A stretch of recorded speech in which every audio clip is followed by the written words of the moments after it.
Hi. Okay, hello everyone. Good morning. Today is a very special day because I'm voting and I'm voting early today.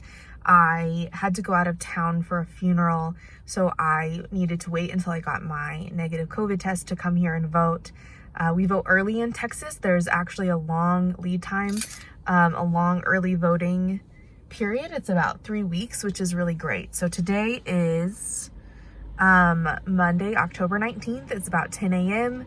I'm here to vote, and I thought I would take you along on the process of me preparing to vote and me voting early, because I think there's a lot of misinformation about how to vote. More people should learn about voting plans and learn how to make a voting plan.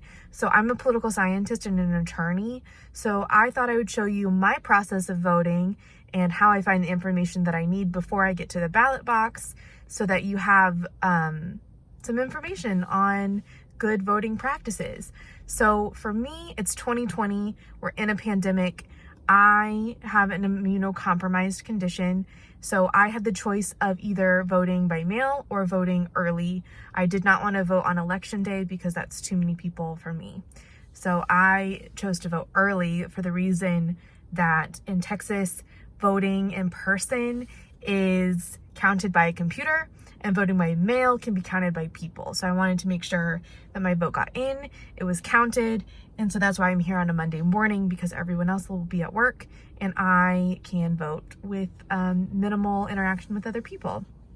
So what I did was I got a ballot from the League of Women Voters on their vote411.org webpage.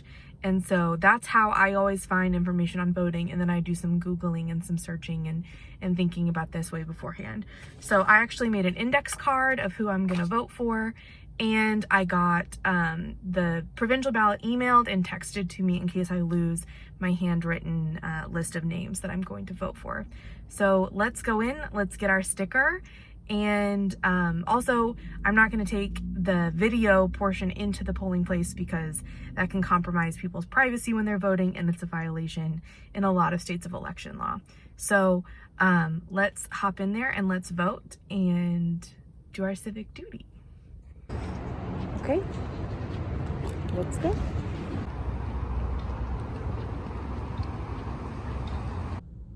Okay, so I just got back in. I wore my mask. Everyone else was wearing a mask.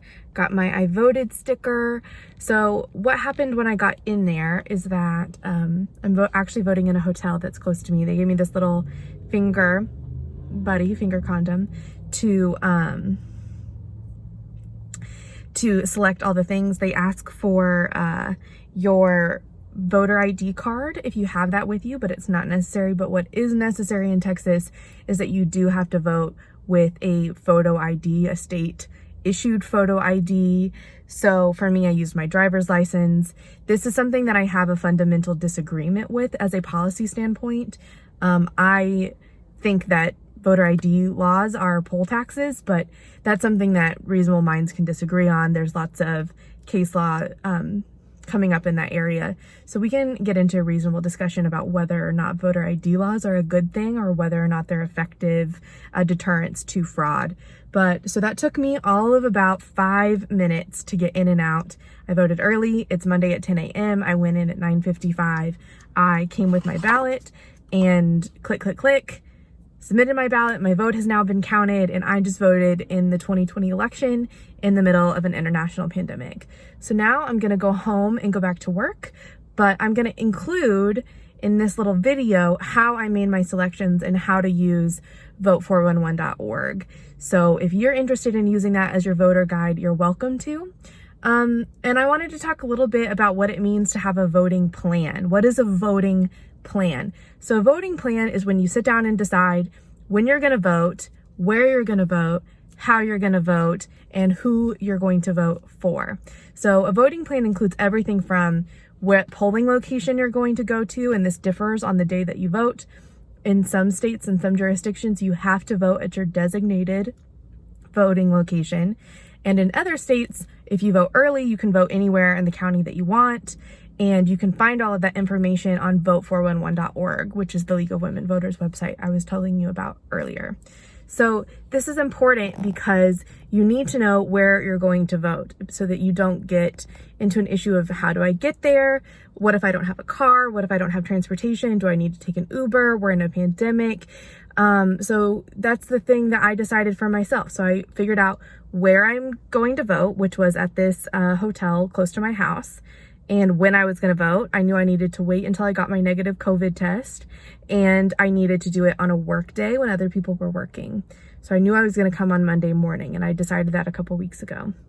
So I knew where I was going to vote, when I was going to vote. I know how I'm going to get there because I have a car. Other options, there are free public transportation on election days in a lot of places so that you can get to the polls. You can have a friend drop you off. You can use an Uber. There are lots of ways to find transportation to polling locations, especially if you vote early. They should be close to your house, so you might even be able to walk. This was only a mile away from where I live, so I'm going to the grocery store now, or I might have just walked. And the other thing to do is, how are you going to vote, and make sure that you have everything with you. So you need a mask and you need a voter ID, meaning your photo ID card that's issued by the state. You need to look all of this up. And the best thing is that this information is all readily available for you on vote411.org. So that's where I would look this up. You type in your address. I'll show you a little click through on in the next screen cap. And you just select the candidates that you want. They'll email you your selections, and that's how you vote. So stay tuned for that in the next clip, and we'll talk more about voting and how to do it in the next, when I see you in a minute.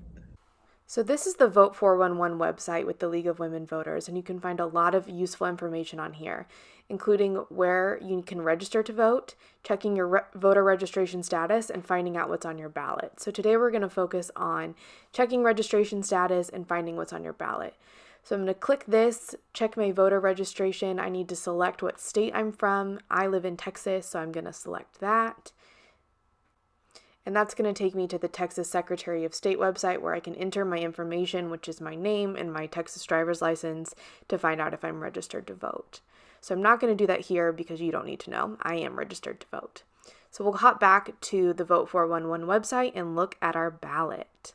We're going to do this by entering my address. So I'm going to enter my real address here so that you can see the ballot that I'm voting with, but I'm going to redact my actual address from the screen.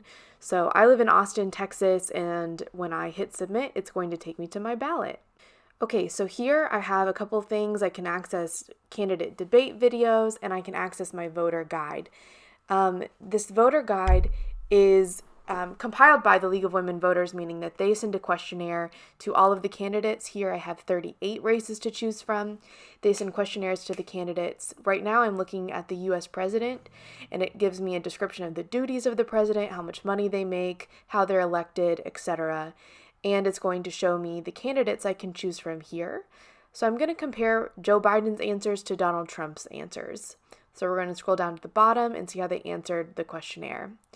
What I can see from here is that Joe Biden provided information to the League of Women Voters and Donald Trump did not. So I can't learn that much about Donald Trump from this guide, but I think I know a little bit about him from his service as president for the last 4 years.